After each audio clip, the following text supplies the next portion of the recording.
We are on. Welcome to Thank the you. podcast. Thank you for having me. What's the podcast name? What am I on? UHP podcast. UHP podcast. You are. At Heard Bella of it. Vista. Oh, yeah. We've got to say thank you to Bella Vista. I got in trouble one time. Bella Vista podcast. Hills podcast. Hills Podcast Studio. Thanks for letting us Thank you use very this. much. Yeah, this is epic. Yeah. If we could grab a bottle of wine off the wall, we could cheers. But maybe another time. Yeah, they look full, but I don't know if there's water in there. Yeah, I don't know. Maybe part 2. Yeah. Oh, stay tuned. And they've upgraded these lights as well, so that's pretty cool. They did say turn this on air. Oh, yeah. Wait, it's on. Oh, it's on? Yeah, now that's it's on. on. Okay. That's on. Yeah, now it's officially on. I just turned it off, but now it's on. All right. So, what we'll run through first, I think, is a bit of a background, get to know. We can go back as far as you want, like maybe if you're still gym related, doesn't have to be fully gym related, but how you were as a kid, through school, after school, then to now. Yeah. All right. Okay. First of all, I'm going to move and find a comfortable seat, so there's no creaking in the background because I can hear my chair. Yeah, see? Need some WD-40. Yeah. Sponsored by WD-40. No, I don't think I could say that. Good. Yeah, backstory. All right. Well, it all started, I'd say, when I was around 9 years old. I was like every other kid, playing soccer, riding BMX bicycles around the suburbs. And then I started dancing. From there, I got into dancing pretty heavily, went to a performing arts high school. And I started sort of training more heavily, more into dancing, more into ballet, more into contemporary jazz, all that sort of stuff. And that was McDonald College, which I went to. Is that a school? Yeah, it's in North Stratfield. Like a dance school that still educates, or just dancing and you did school elsewhere? No. So it's a holistic school. They do everything. They educate and then also do for performing arts. But it's not just dancing. They do acting, they do music, dancing, ballet, musical theatre. They like really cater to everything, even art. So yeah, a really fantastic place for me to grow my skills, sort of collaborate with other artists that are learning, their skill and growing up through that sort of phase. But I was never like really school focused. I was just there for a good time. I wanted to dance. I want to have a good time with friends and then see what else, was out there. So yeah, I'm doing my thing, plotting along, doing dancing. So that was 9, and then when did you go to this school? So I started dancing like when I was 9. I went to this school when I was 12 to 13, so grade 7. I did my primary school at one public school, right next to my house, the local, and then I shipped out to North Stratfield every day from grade 7 to grade 11. How long did it take to get there? Oh, it was like 3 hours. That's crazy. They're in? Oh, like together. 1.5 hours there, wake up like 6 a.m., catch a bus from Blacktown, go from Blacktown all the way to Stratfield, change trains from Stratfield to go to North Stratfield. Wow. There was some people coming even further from me. Like, I thought I was far, and then I found out there was like some people traveling from the Blue Mountains every day just so they could come to school. And I was like, that's dedication. So you had like a lot of people coming from a lot of different places. What, like 2 hours or 3 hours in? Yeah, 2 hours, 3 hours in, and then 2 hours, 3 hours back. And, we'd be there. School starts at what? 8:40? I remember 8:40. So you go on the train at 5. Yeah. Imagine that. But, we were living our passion. We were working towards living our passion. So that must be one of the best schools for that sort of stuff. Yeah, it really was. And I'd never found a school. I did a couple of auditions at a few different places. It was like that one or Newtown Performing Arts High School. But McDonald College was the one that, I just gravitated towards. And my parents were like, all right, go for gold. So I was training there, doing jazz, hip hop, that sort of dancing first. And then I transitioned over to ballet and contemporary in grade 10. So from grade 10 to grade 11, I did 2 years of like intense ballet training that I'd never really done. To put it into like layman's terms, what I was doing was more like a school structure of learning ballet, which is like a repertoire. Came from England. It's called RAD, Royal Academy of Dance.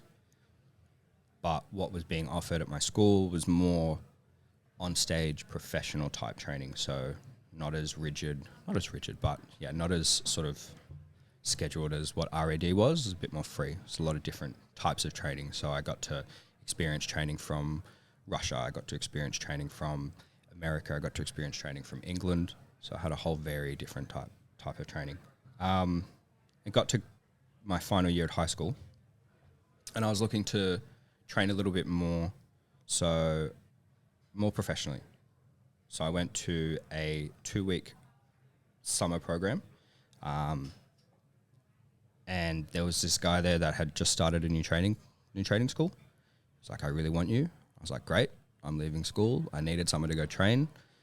You're the guy that, is just, and I have a lot of different stories like this, but yeah, he just came into my life at the right point and gave me what I needed. So I was like, yeah, let's go. Let's train. So I did that for a year and a half. And that was probably one of the hardest periods of like training and like just daily routine life I think I've ever had to go through. Why is that? Like, is it every day or is it 5 days? Or? Yeah, no, it was 5 days a week. So I would do Monday to Friday. A lot of people would do like Monday to Saturday, but I was like, I need my weekends. But it was Monday to Friday, 9 a.m. to 5 p.m. Every day? Every day for a year and a half. Wow. Training. Yeah, it was rough. I mean, I was already doing school from 8:40 until about 5 p.m., sometimes even like 6 or 7 p.m. But that would include me doing school subjects as well as training all in one day. But this was just... So at school, did you have lunch or you just kept dancing? No, I would... Imagine, I'm just dancing while eating lunch at the same time. No, I would have lunch. It'd be like a normal school day. I'd go to my break room, go do like, what was I doing? Like English. I'd go dance for three hours, come back and do PDHP, sports science, and then go dance for the rest of the day because I wasn't really doing much subjects. I was like, all I want to do is keep training, keep pushing as hard as I can so I can eventually leave, audition, go overseas and, start a ballet career. So yeah, I was doing distance education whilst I was doing this pre-professional training. That's what it was. And yeah, that again, I just got exposure to a lot of different types of trainings from a lot of different people who had trained all over the world. So some people that had danced in the Netherlands, some people that had danced in Egypt, some people that had danced here in Australia, and it was just a mixture of a whole bunch of different stuff. So what's good about dancing in the Netherlands and Egypt? They just have different styles of training that it's like hearing something from someone and then hearing something from someone else and that making sense more than hearing it the first time. Yeah. So it's just a different perspective and different techniques that they use within ballet to then make, the art form itself. So yeah, I was getting a lot of different influences from a lot of different people. So my training was very varied, very international, which I liked because then it makes you a little bit more of a chameleon. When you go and audition, you can sort of not change, but you can see how other people dance and what styles they like, and then you can sort of change your dancing to that. So you have to dance with people? Sometimes, yeah, definitely. And is that why you'd have to change it, or you mean what the criteria was looking for? Yeah, no, what they were like sort of looking for. Okay. Yeah. But yeah, you're always dancing. I mean, when you're auditioning for places, you're just auditioning for yourself. But then, you go into dancing with other people as well, like when you join the company. So I guess then my story was I trained, for a year and a half pre-professionally. And then I got the opportunity to go to South Africa and join a company for 3 months. One of the teachers that was teaching me at this school, her elder brother, principal dancer since he was like 21 in England, which is like a feat amazing upon itself. He was the ballet master, so one of the top sort of senior management level people in the company. At 21? No. So now he's like, at that age, he was 39. Okay. So he was still dancing at like 39. Just wow. Yeah. Hard out? Yeah, whole hard out. Yeah, he like dislocated his back like a couple times. Man, this guy was a machine. Like still is to the day, but yeah, absolute machine. Shout out Michael. You're a real one. But yeah, I got that opportunity. So I wanted to leave and I wanted to audition. She, again, silver platter. Like it's very, I feel very, very humbled to have had that opportunity because a lot of people, they go for years and years and years and they try and audition. They do the freelance sort of style of working and just build up, and then they finally get a break. But I got a break straight out of training, which is like amazing. Yeah. Still like, I still had to send over an audition tape, so I had to video myself dancing. Still had to send that over. They still had to look at me, judge me, and then say yes or no. But they said yes. I went over to join the Joburg Ballet at 18. I just turned 18. Went over to do a 3-month stint, so I just had like a 3-month contract. Finished that, and basically got a 2-year contract off the back of that to come back to South Africa. Yeah, it was wild. I had no idea that I would stay for as long as I did, and I had no idea that I would get the opportunity to dance there straight after doing this. For 2 years? Well, that was the first contract. I ended up staying there for 4.5 years in total. Really? Yeah, 4.5 years. You were in South Africa for that long? Yeah, Joburg. 5 more months and I could have been a citizen. But, staying true to Australia. Seeing what other opportunities are out there for me in the future. Wow, I did not know that. Really? I didn't even know that happened. Really? Yeah. Yeah. 4.5 years I lived in Joburg. Got to travel. So how long ago did you come back? I came back, well, it's a bit of an interesting story, but I came back and started living in Australia properly at the beginning of 2020, just when COVID had broke out. March 17th, 2020 is when I flew back into Australia. That was when it was at its peak, right? Yeah, it was peaking hard. America was going absolutely crazy.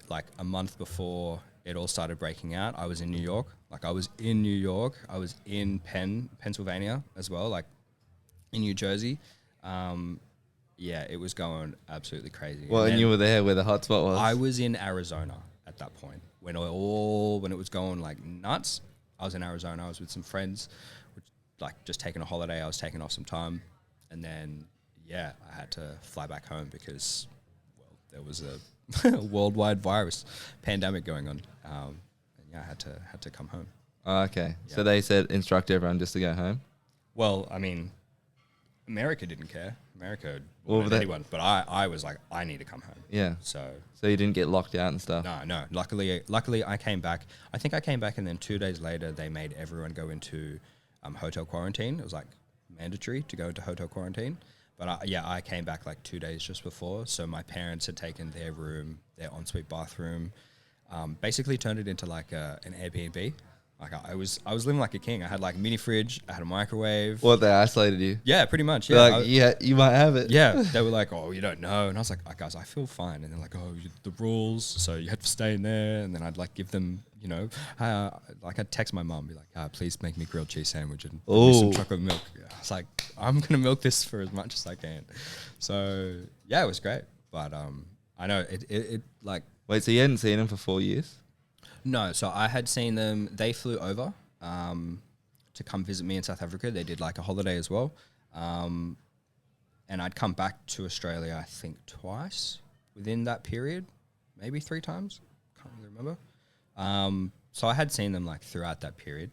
But there was a 2-year period where I stayed in South Africa. I didn't see anyone for 2 years. And I was Are you in the Sahara? In the, not Sahara, in the jungle? In the jungle? Nah. I was in civilization. Okay. I lived right across from my work for a while, but no, I stayed in Johannesburg. Just basically lived out of Joburg. Our studio and our theatre was in Johannesburg as well. They were connected, so our theatre and studio were together. So I was just training in Joburg every day. You like South Africa? It's a great place. I would recommend everyone to go to South Africa to experience it firsthand. So there's so many different things that you hear about, so many different places, anywhere that you go, oh, don't go to that part of Italy, they'll steal stuff out of there, or don't go to that part of South Africa. Everywhere's dangerous. There are even parts in Australia where you're well, don't go there at night time because it's dangerous. You just got to be smart. You just got to, if you have a crowd or you know people in the area, then if they give you their tips, and it's fine, you can be safe. I never had an incident in South Africa. The 4.5 years that I was there, the only thing that ever happened to me was my house got broken into.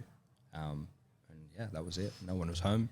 No one was injured. Everyone was safe. So that happens in Australia, so. Happens in Australia. Happens everywhere. So, South Africa is great. Joburg is a big bustling, city. A lot of business. Not as beautiful as other parts of South Africa. Cape Town is, to die for gorgeous. To die for. It's so pretty. You've got the mountains, you've got the beach, you could do everything. It's basically if Sydney was a little bit better. That's what Cape Town is. I would recommend to go there just to experience the culture, the people. different sort of lifestyle. It's very humbling to live in a place like that, because you do see the first world and the third world like living side by side a lot, like very, very, it's very in your face. You'll see like a gated community with like beautiful golf course, all green, and then like a couple kilometers or just on the other side of the road, it's like a full township, and there's people living in like, just very... Well, like shanties and stuff. Sort of, sort of like a favela type style, but they call them townships. Yeah. Townships in South Africa. So, yeah, wow. It's an interesting place, but yeah, it's gorgeous. Food is gorgeous. Parties are wild. Are they? Oh, yeah. Why? They just like to party. Just like to have a jive. Good time. Do they drink there? Oh, yeah. Oh, they do? Oh, yeah, they love their beers. They love everything over Well, they get drunk? Oh, yeah. I thought people only do that in Australia. Nah. Everyone gets drunk. Oh, do they? South Africans could probably rival Australia as being like pretty big drinkers. Yeah. Wow. Yeah. It's pretty hard. Chewies. Chewies? Chewy. I thought you said chewies. I was like, what's a chewy? I've never had a chewy before. Chewy, that. No, I know what a chewy is. Shout out Daniel Ricciardo if you're listening. Sad day, but yeah, I'll do a shoey for you. He's just retired from F1. Oh, really? Yeah. Did he do shoeys? He's like the king of shoeys. Oh, really? Yeah, Danny Rick. Oh, if you ever get him on this podcast, I mean, his fee's pretty expensive, but would you come on? Would I come on? I'll be here like dusting his shoes if he wants. I'll be like, whatever you need, Danny Rick, I'm here. I'll come on for sure. I've got some questions about Formula One that I'd love to ask him. Yeah. So you came back from COVID. Yeah. Well, you didn't get it, but you did. But well, I did eventually, but that was me having a good time. Yeah. Yeah, good party when I got COVID. It's all good. But so I came back. I came back originally because I was in the US before COVID, like whilst COVID was happening. So I came back from South Africa because I was like, done company life for a while. I want to try freelancing, and I always wanted to go to Europe or America. So I was like, let me try America first, see how I like it, and then if I can continue getting jobs and work from there, and then I can send stuff over to Europe. That's generally how ballet dancers go when they're not in a company. If you're not when you're in a company, it's like a 9-to-5 job. You're getting paid, you've got all the benefits sometimes, and that's your daily work. But if you're not employed by a company and you're just doing season to season, then you got to keep on your toes. You just got to keep sending out stuff for auditions, networking, trying to do performances, and just continue to make your living whilst you do that. And then also, if you need to do side hustles, like a lot of ballet dancers, when they're doing that, they're working at a restaurant or at a cafe, or they're doing some other job to fuel, what they really want to be doing. Yeah. So I was like, let me do America. Let me try and go to America. So I used to work just down the road at Hills Lodge. I worked there as a waiter, as a bartender, and I would do I'd do events as well. So wow. Yeah, I'd worked in hospitality before. Like when I first got a job, I worked at a pizza place with my best mate, and we just never did any work. It was fantastic. For the boss? Well, it was like they just started, so the boss was the delivery driver as well as the store manager. Wow. So he would just leave. That's random. And we would just make pizza and then eat it. And then he'd come back and we'd be like, oh yeah, we made some sales. And we ordered, but we'd just be chowing, eating pizzas. It was terrible. But it was so good. We were 15, 16. What else were you going to do? Did you put on weight? I was still dancing at that point. So I was just fueling the body. It was just burning it off as I was doing it. So wait, 15, 16, but COVID was before that. Yeah. Wait, after that? Yeah, after that. No, this is back when I first got my job. Oh, okay. Yeah. But yeah, so I left South Africa, came back to Australia, worked here for I think 6 or 7 months, saved up money, went to America, joined a company over there, networked a bit, joined another company, did 2 performances whilst I was in America, first in Connecticut and then down in New Jersey. And then that season ended and I was trying to get another placement somewhere else. But then COVID happened. So I was like, well, I'm going to go home because I don't want to be stuck in America. I'm seeing the news. I saw the case numbers just skyrocket. And I was like, I do not want to be stuck here in America, no job, no house, no source of income. I was like, let me just go back home. So Yeah. then that's why I came back. And yeah, it was as everyone did. Like we all experienced this. We still are experiencing, but we all experienced this massive shift in just like day-to-day routine, day-to-day life. You know, it was just it's very intrusive. It just shook everyone, and I feel like that those effects are still being dealt with, and we're still trying to understand like how we can live in a world of this craziness. Yeah. Like how fragile we are. But yeah, I sort of at that point, I was like, I don't know if dancing is still going to be my everyday, because there's no industry at the moment. Like there's no entertainment, there's no shows. So let me try and do something else. Did marketing, or saw marketing, and anyone can basically learn how to market, you know, become a marketer and sell. So luckily I got a placement at a startup that had just, you know, begun, Defiant Digital, real ones. Ooh. Yeah, it was good. My mate put me onto them. They had an internship for like 3 months. Did that, got the job after 2 months, and then worked for them for like a year and a half. And that was just really interesting to like learn about all of this business, marketing knowledge that I had never put myself through. Like I had no idea. I was so naive to the whole marketing. That'll be really good. A startup. Yeah. You'd have learnt like crazy. It was just, when I first started, I was client facing whilst doing like creative briefs. I'd never client faced before, like in that type of way.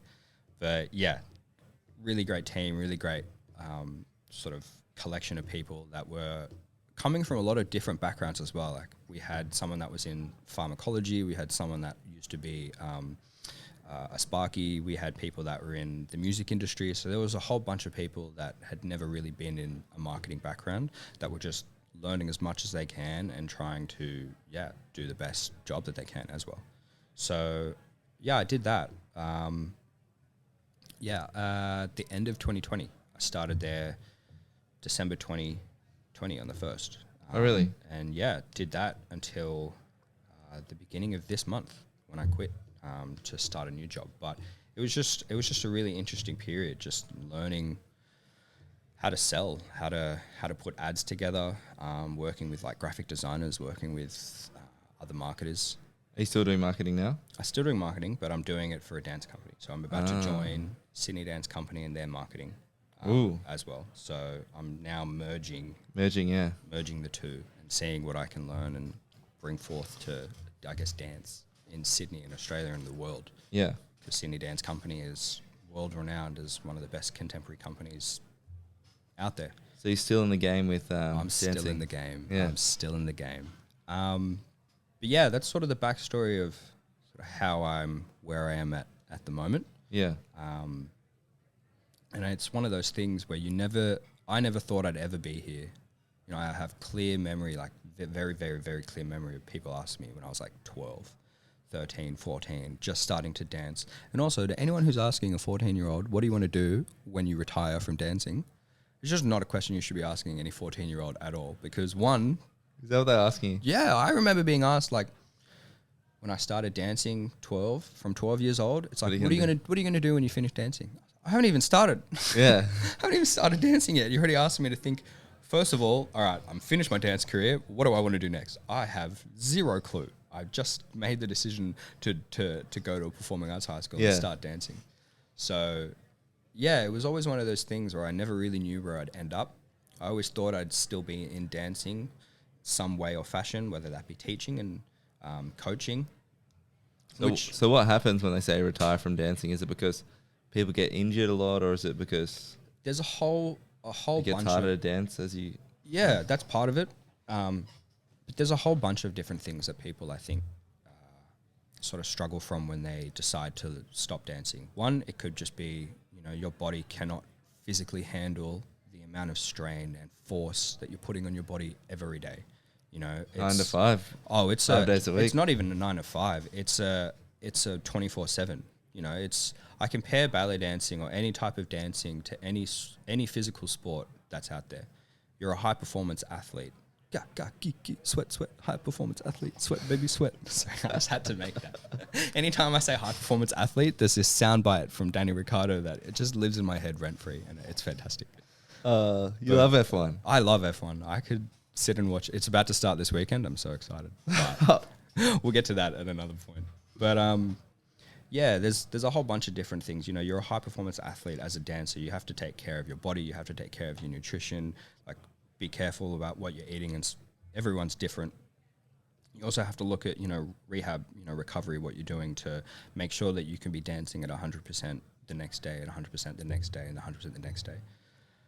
So a lot of people just age out. The body just can't take it, and that's just genetics. You know, you can do things to help your body, like physio and just all of that strengthening, Pilates, calisthenics, all of that stuff. But yeah, your body at one point is just going to go like, I can't do it anymore. 2, there's a lot of mental health and mental strain that goes on as a dancer. You know, you're constantly working to this idea of looking perfect. And you're doing that from a very, very, very, very young age. And you're being assessed on whether you look good by a standard of what has been created for many, many, many years. You know?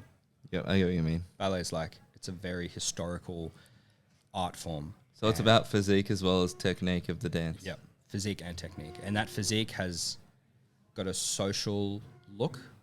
It has been a look that's been created by ballet, which is being broken down as we speak. Like, it's been a few years and it will continue to take a few more years, but the physique of a ballet dancer is no longer what you think of, which is skinny, you know, very thin.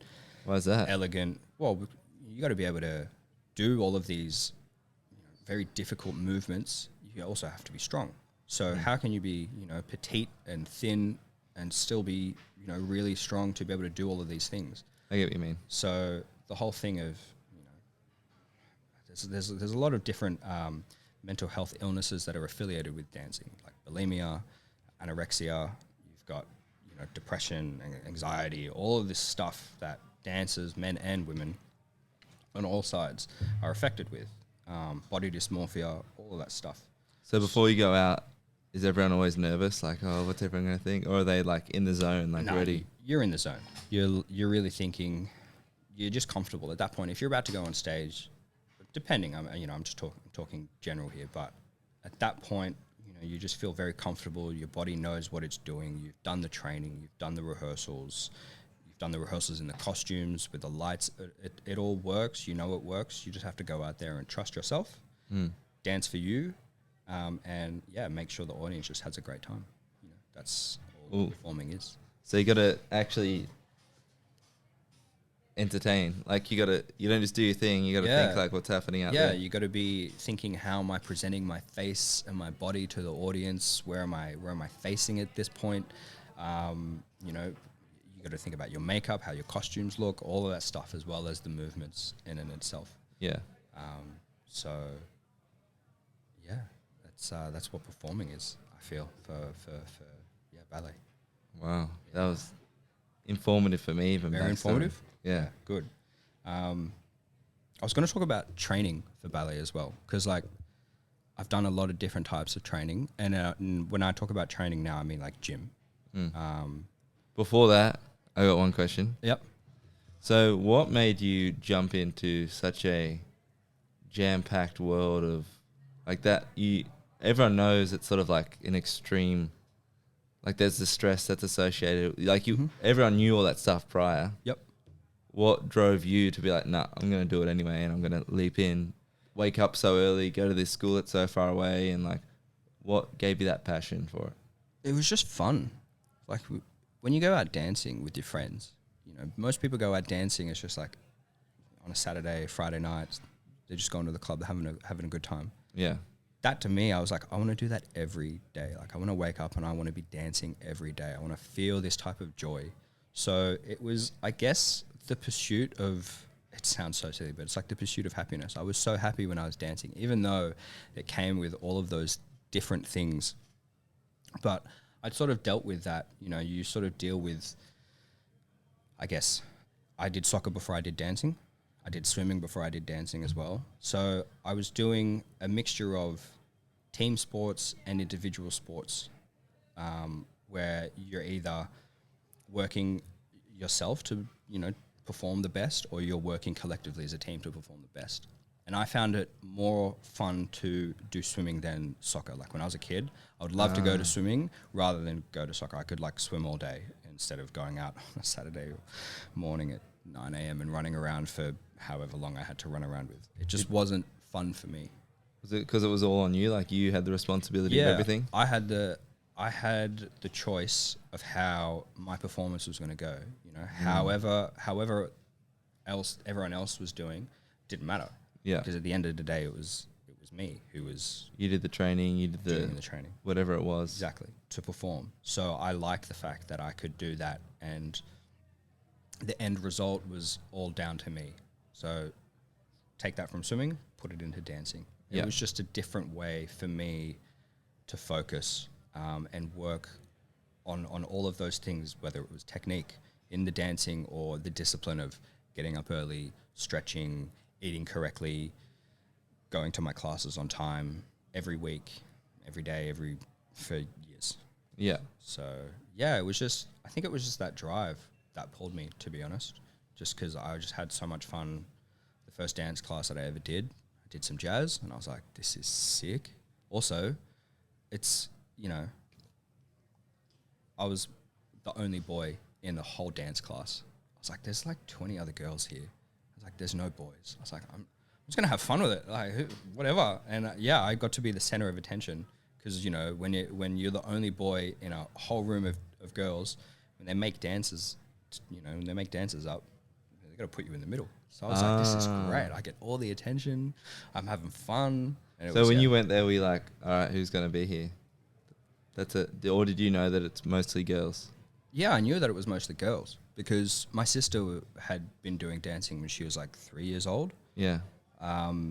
So at this point, she was around 5 years old, and I'd gone to see a few of her performances, and when I'd had to go drop her off for her dance classes, and I just would see there was one, maybe two boys in the classes, and I was like, oh, I could have some fun with this. Yeah. So fun fact, Gus, my brother Angus, he also did dancing, I think, for about a year, and then after he did that, he was like, nah, I'm sticking with. Oh, you did dancing? Yeah, he did. He was famous for doing the splits. He could do the middle splits. He can't do them now. I was going to ask. Yeah, no, definitely not with his condition. But he also tried dancing. Did he? A bit. Yeah. Wait, he got injured or something, hey? Yeah, he's fractured. He's fractured his shoulder.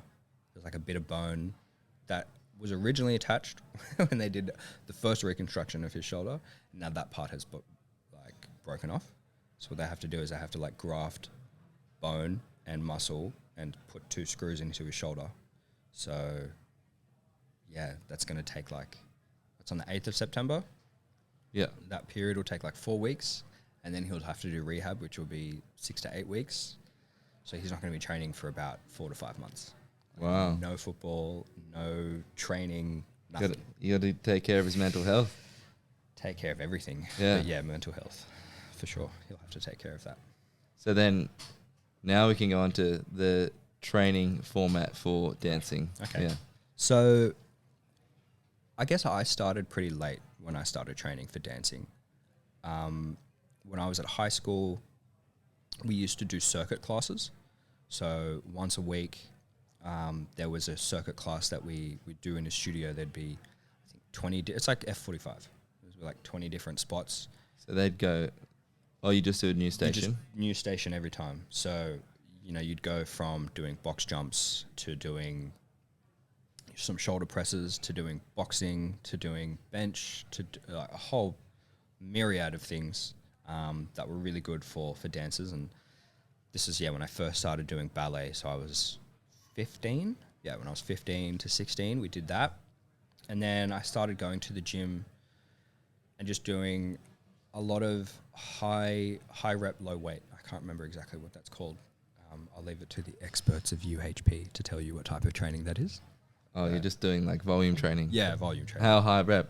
I'd probably do 12 to 15 reps, maybe Yeah. 20 reps. But yeah, again, it was like very, very, very low weight. Yeah. But a lot of my training also just came naturally. You know, as I was learning how to do things, you just do them. And you know, when you're a kid, you're growing, you're going through those years, you just have so much energy. Yeah. And now I'm like, oh, it's 3 o'clock. I need a coffee or a nap. Yeah. But back then it was just like, let's go for as long as we can. So, you know, a lot of pas de deux, which in ballet is terms for dancing with a partner.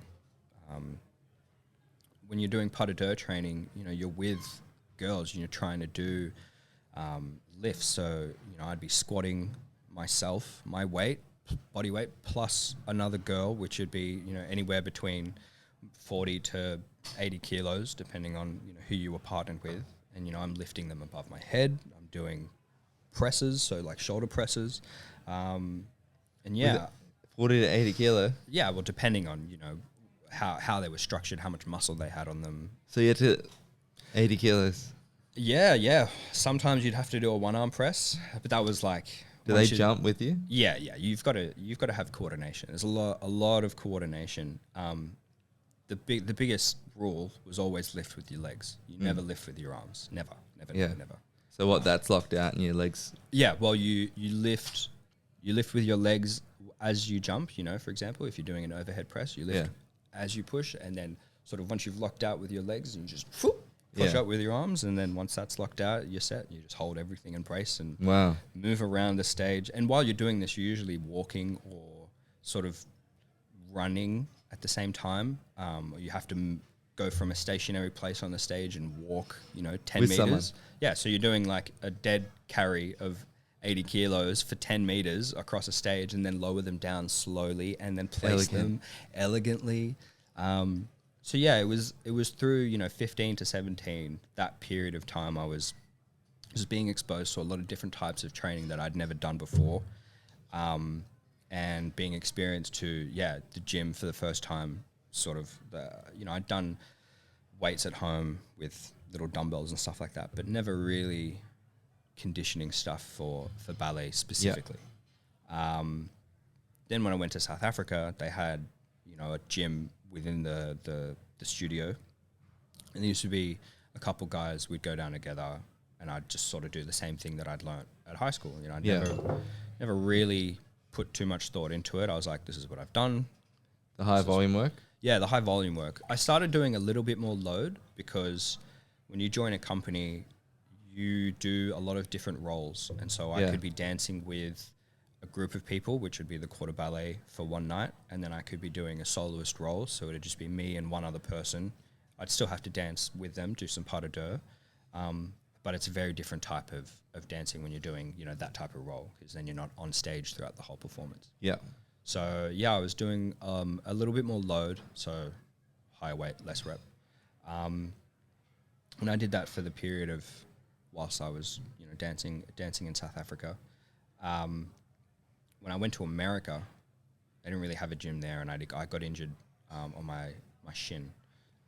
So on your shin? Yeah, I hit. It's really easy to get injured, obviously, when you're dancing. You're bashing your body around. Oh, yeah. I just came down one day on like a hardwood floor. I just hit my shin really badly on the floor, and I had like bruised nerve damage. Shin on the floor? Yeah, shin on the How? floor. Doesn't it go on knee and foot, or was it on the side? Yeah, it was like on the side. The floor was like not the best floor that we were dancing on as well. So it just depends on like what your environment is. Yeah. But yeah, I got injured there, and I wasn't really training. I was doing more rehab stuff. So my training sort of went down before I came back to Australia. And then obviously once COVID sort of hit, that just like shut down everything. So I only really had what I had at home. And I was very lucky. We had TheraBands.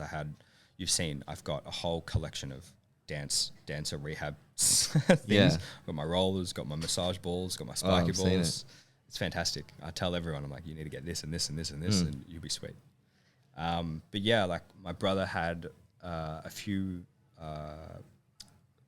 weight plates, a few different dumbbells, and a bench press as well. So I was lucky to do that at home. And sort of just stuck to like Pilates and bodywork stuff. But yeah, when I saw Angus join X Gym, and sort of saw his progression over, I think it was like over the 6 weeks. He'd been complaining for so long, I can't put on weight, I can't build muscle, I'm eating so much. And after working with Nathan, I was like, this man's getting some pecs now. Yeah. See, is like, it's scaring me because he's getting bigger than me. And I need to prove my dominance. I need to assert myself as the older male brother of this partnership. So I was like, all right, Gus is getting some results.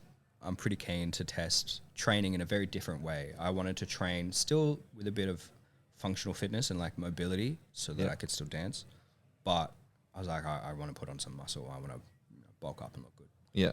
So, yeah, this whole experience this year has just been it's completely new. Like I've never done anything like this where it's been so involved with nutrition and exercise at the same time, which is, Really? Interesting. I thought you would have done that when you were over at dancing.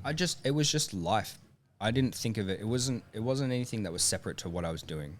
It was just part of the process. Yeah. You know, that's why I said ballet dancers are like high performance athletes. And I'll sort of, I'll compare it to like an F1 driver. Yeah. F1 driver, I mean, they've got chefs, they've got personal trainers, they've got like their own personal, I guess, assistant everywhere they go. But they are looking at what they're eating so that they're not going over a certain amount of weight so that they can perform, so they don't add any weight to their car. You know, they've got their exercise and then rehab as well.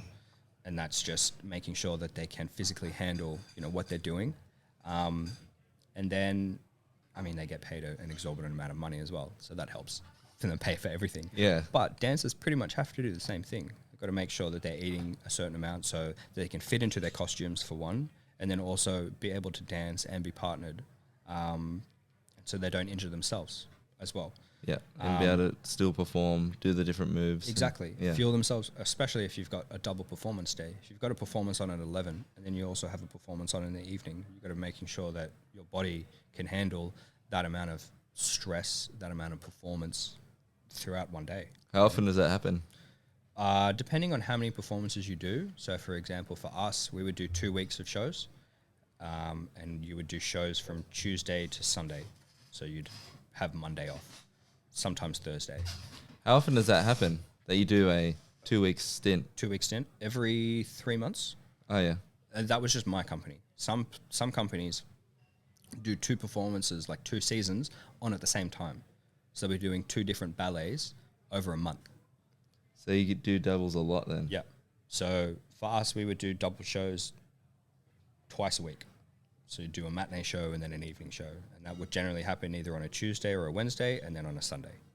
Because you've got schools that would come in, and then you also have a lot of the, I guess, older population that would like to come to matinees, just so you can give them the options. So then what happens? Do they, even when you're not performing, they pay you for a certain period of time, and then when you're performing, it's just all part of that whole thing? Yep. Yeah, I thought so. Yeah. It's just every day. It's like clocking into a 9 to 5.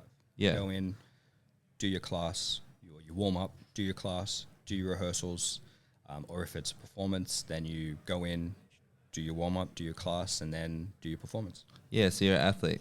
Yeah. It's literally the same. Athlete. It's just you're dancing. Yeah. And you're on stage, just taking people to a different place. Yeah. Showing them in a different way artistically. Is that how they sort of really drive to you when you're in training? Like, all right, this is how you capture the audience. This is how you... or is it all about technique?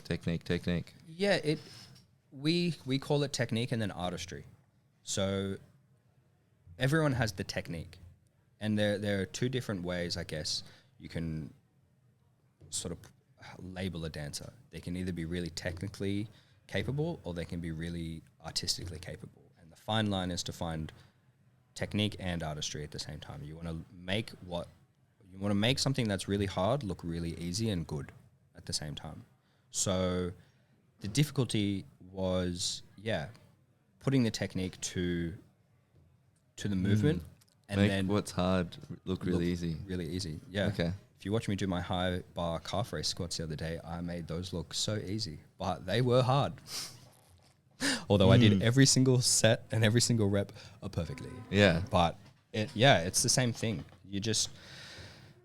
I guess rugby players aren't making rugby look easy. That just looks hard all the time. Yeah. But in a certain way, like you can't run into two oncoming defending players and that not look, easy. It's gonna look hard, but they make it look like they can just slam into someone all day, get knocked down, get back up again, and keep going again. And like that to me, And the is crowd's amazing. like, the crowd's like, oh my god, that's amazing. Yeah. Like, so many athletes do it. So yeah, that's the difficult part, is like finding that fine line of artistry to make it look soft or to make it look, really energetic when you need to. There's different accents of artistry that you've got to put on depending on what the dance is or what the movement is. Is that where strength comes into play? Like being stronger makes it easier to convey that this is easy doing this really hard move. Yeah. And it's not just strength. Like I talk about it a lot. You've seen me. I've run some stretch classes. I'm talking about flexibility, mobility, the strength within mobile movements. You need to be using your muscles. You need to be using the strength to be able to be flexible. You can't just stretch and then be flexible and not be able to hold it. You got to have the muscles to be able to hold that flexibility. So yeah, a lot of that as well. That's like a myth. It's like, oh, you can just be flexible and dance. It's like, well, can you hold your leg at 175 degrees above hip height, 45 degrees above hip height, and then hold it there for 3 seconds? No. But these dancers, they can, and that's because they're strong. Yeah, I get what you mean. Like someone could probably throw their leg up there and then back down again, but it's like, all right, throw it up and hold actually it. Slowly get it up. Yeah. Hold it there. And then slowly bring it down. Yeah, and that's like, I watch that and I can't do that. I watch it and I'm like, that's amazing. How many hours did you train? What do you do to do that? Like, how do you train to do that? And everyone will do different things. Everyone's body's different, so every answer is different as well. But that's like the beauty of dance. Yeah. No one dancer is going to be the same as another dancer, and that's why people love watching dancers, especially famous ones, because they've got that unique quality that makes them them. We all have that unique quality that makes us who we are. Yeah. But they really, I guess, capitalize that on stage. They really know how to bring that out and to perform that to the audience. And yeah, it's gorgeous to watch. And then what's the, I guess you could say, dancing goals from this point forward? Are you trying to dive more into the marketing for the dancers? Are you trying to do dancing yourself? I don't know. I've got a lot of different thoughts about what I want to do in dance. I've got a few friends, actually. Hannah, she works, she does musicals. She joins a musical troupe that do musical theatre out in, I guess, Western Sydney. So I really want to get involved in that. I'd love to be on stage, like musical theatre, because that was originally my goal. I was originally going to do sort of jazz, more the commercial side of dancing, where it's like auditioning for music videos or dancing on TV for ads or going into musical theatre. So the people that are, performing down in Melbourne or in Sydney doing a bunch of different performances, that was like the road that I was going to go to. And then I fell in love with ballet. Yeah.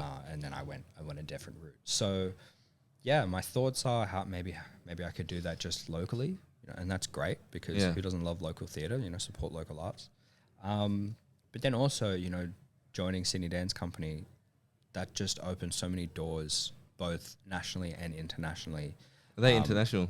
Well, they travel international. Oh, travel international. So once you start traveling internationally, that turns you into an international dance company. And they're phenomenal. They sell out shows all in France. Like last year they did a tour, and I could be wrong, but they did a tour to Italy and they did a tour to France, and they were selling out shows like all throughout Europe, which is amazing. Like, wow. amazing. No, that's your job. You got to try and sell out those shows. Well, you got to get those tickets. Pretty much, bums on seats. Yeah. So yeah, it's that for me is a lot of different interesting ways how I can sort of help or bring dance more into the forefront of, I guess, the social norm. Like people look at dance and I don't think they fully understand how much, that part of culture is integral to society. Like I don't think they realize how important it is for us as well as dancers or as an ex-dancer, how important it is for people to be, I guess, what are the words I'm looking for? I guess to see that reciprocation of like what other people do, what other athletes do, the same in the dance space. Yeah. People love footy players, people love soccer players, people love race car drivers, people love extreme snowboardists, and there are a lot of people that love dance as well. But I feel like it's just not as important as, you know, what people think it is. And my thing is, dance was around before language was even invented. Like, people used to dance to communicate across cultures, across all of the world. If you go back far enough, every indigenous culture has dance within their culture itself.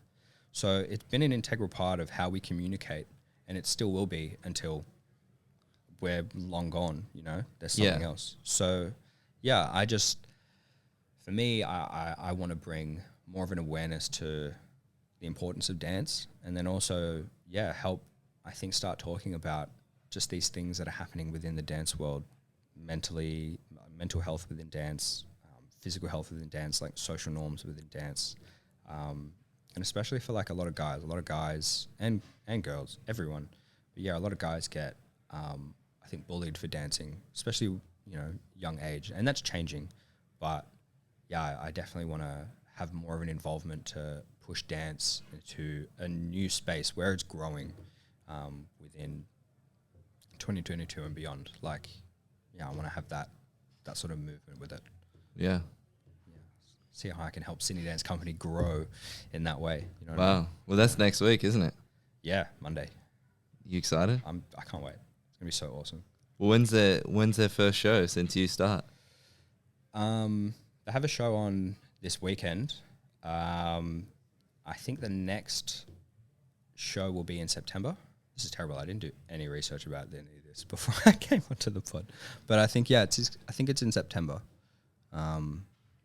Using the rest of August and September to get that all ready and then get going. I know, but I think what I'll be focusing on is next year, because I think they've already got everything done for this year. In terms of marketing. Yeah, in terms of marketing, a few things here and there. But in terms of next year, like, they've got putting on shows and putting ideas together and what they want to do. So it'll be about coming up with campaigns and how we can sort of do that successfully. But you're still involved, and we'll go to the last question. Yep. Your training goals, from just like with dance and how you want to move forward with that.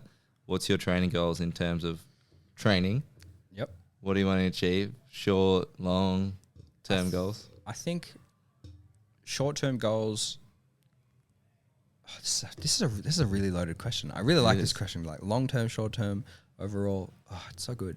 If I can think back to the goals that I put on the board, so there's a board in X Gym. It's got everyone's goals on it. It's really motivating to look at, honestly. Like, I look at that and I see how many names are on this board and how many people are like working towards this. I'm like, oh, so good. Like, so many people just like working towards all of this. Like, it's really cool.